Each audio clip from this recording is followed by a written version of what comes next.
শিলিগুড়ি শহরের অদূরে রয়েছে এমন এক অরণ্য, যার নির্মল আলিঙ্গনের মধ্যে যুগান্তরের ইতিহাস বহন করে এক প্রাচীন মন্দির ঐশ্বরিক উপাসনা ও প্রকৃতির সুরেলা সহাবস্থানের সাক্ষী হিসেবে দাঁড়িয়ে রয়েছে।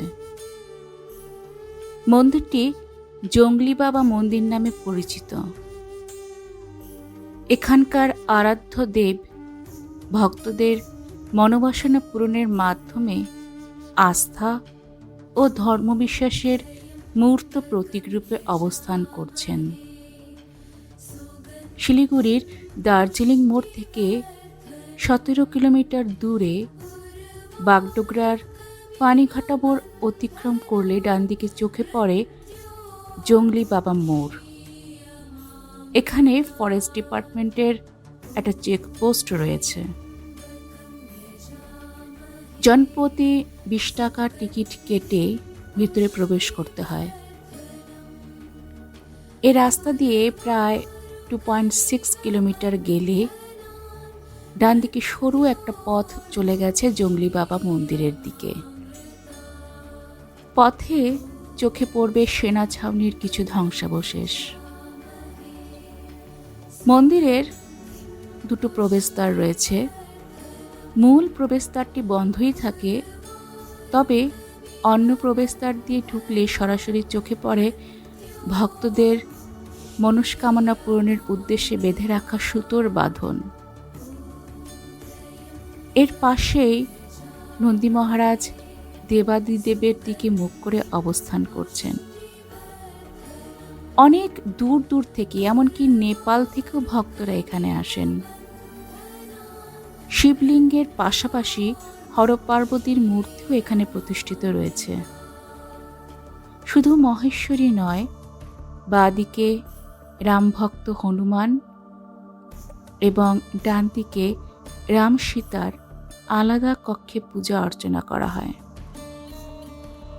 মন্দির প্রাঙ্গণের সামনে পায়রাদের থাকার জন্য বিশেষ ব্যবস্থা করা হয়েছে। শুধু তাই নয়, পায়রা সহ অন্যান্য প্রাণীদের জন্য অনবরত জলের সরবরাহ ব্যবস্থা করা হয়েছে।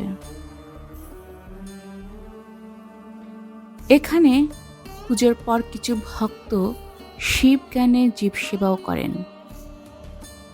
মন্দিরের পরিধি বরাবর বৈদ্যুতিক তারের ফেন্সিং থাকলেও এই মন্দিরের পূজারীর ভাষ্য মতে কোনো দিনই এই মন্দির হাতি বা অন্য কোনো বন্য পশুদের দ্বারা ক্ষতিগ্রস্ত হয়নি। এই মন্দির প্রতিষ্ঠার কিছু ইতিহাস রয়েছে। 1965 সালে 951 CIV-TPT ব্যাটালিয়নের এক সৈনিক অরণ্যের মাঝে থাকা এক শিবলিঙ্গের স্বপ্নাদেশ পান এবং অদ্ভুতভাবে স্বপ্নে দেখা সেই জায়গাতেই শিবলিঙ্গের অস্তিত্ব খুঁজে পান। স্বপ্নের সাথে বাস্তবের যোগসূত্রের ফলস্বরূপ তিনি আশেপাশের বন পরিষ্কার করেন এবং শিবলিঙ্গের স্থান পরিবর্তন না করে সেখানে তার পূজা অর্চনা শুরু করেন। এরপর 1971 সালে বাংলাদেশ বর্ডারে ইন্দো পাকিস্তান যুদ্ধের পর এই ইউনিট এখান থেকে চলে যায়। আজও এখানে থাকা সেনা ছাউনির ধ্বংসাবশেষ সে ইতিহাসের সাক্ষ্য বহন করে।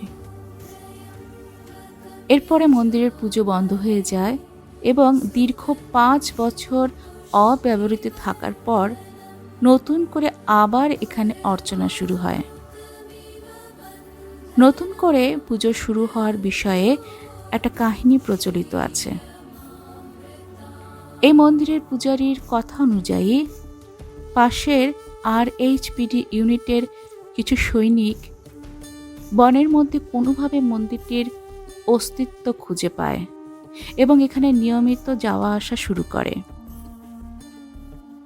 কোনো সময়ে ওই ইউনিটের মেজর তাদের অনুসরণ করেন এবং তিনিও বাবা ভোলেনাথের কাছে মনস্কামনা পূরণের জন্য প্রার্থনা করেন।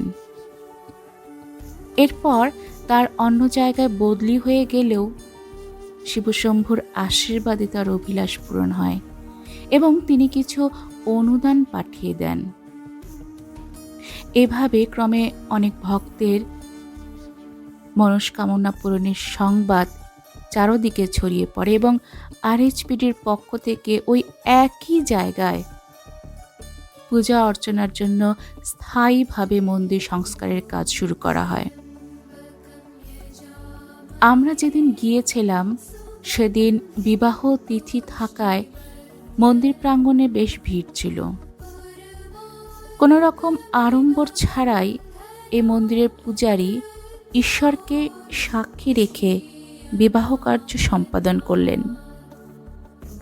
এবং শুধু ঈশ্বরই নয়, প্রকৃতিও যেন এই নবদম্পতিকে সৌভাগ্যশালী হবার আশীর্বাদ দিচ্ছিল।